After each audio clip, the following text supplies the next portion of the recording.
पास अभी तीन बातें नगर निकाय चुनाव को लेकर आम जनता के द्वारा, विभिन्न पक्षों के द्वारा, जनप्रतिनिधियों के द्वारा प्रस्तुत हुई हैं, जिनमें से शैक्षणिक योग्यता को लेकर भी विभिन्न व्यक्तियों द्वारा, विभिन्न संगठनों द्वारा शैक्षणिक योग्यता निर्धारित करने की मांग की गई है।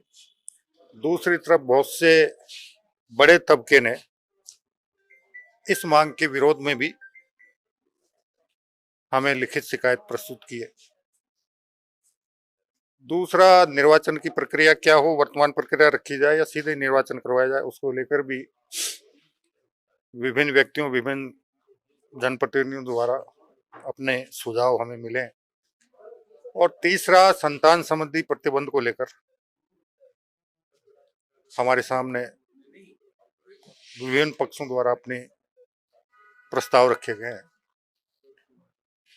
संतान संबंधी प्रस्ताव पर हमने विधि विभाग को राय के लिए भेजा था। विधि विभाग से राय प्राप्त हो रही है और उसके बाद उस पर सभी पक्षों से विचार विमर्श करने के बाद उचित निर्णय लिया जाएगा।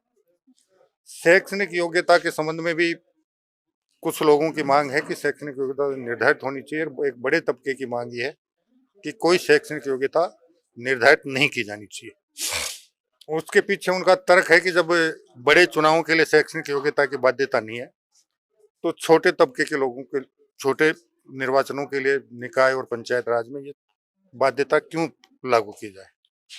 इसके साथ ही एक तर्क उनका ये भी है कि जो लोग 3-3, 4-4, 5-5, 6-6 बार से चुनाव लड़ रहे हैं, चुनाव जीत रहे हैं और उनके पास शैक्षणिक योग्यता नहीं है लेकिन काम करने का व्यापक अनुभव है, उनको इस चुनाव से पृथक क्यों, किस कारण से किया जाए। तो इस समग्र परिस्थिति पे विचार होगा।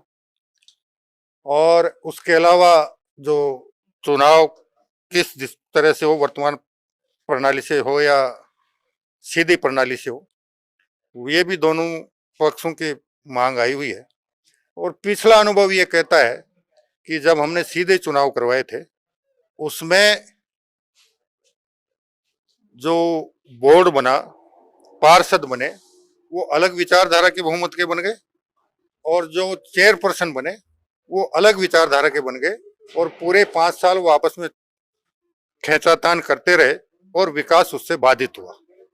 इसलिए ये तीनों प्रकरणों में व्यापक विचार विमर्श के बाद जो जनहित में उचित होगा उसके अनुसार निर्णय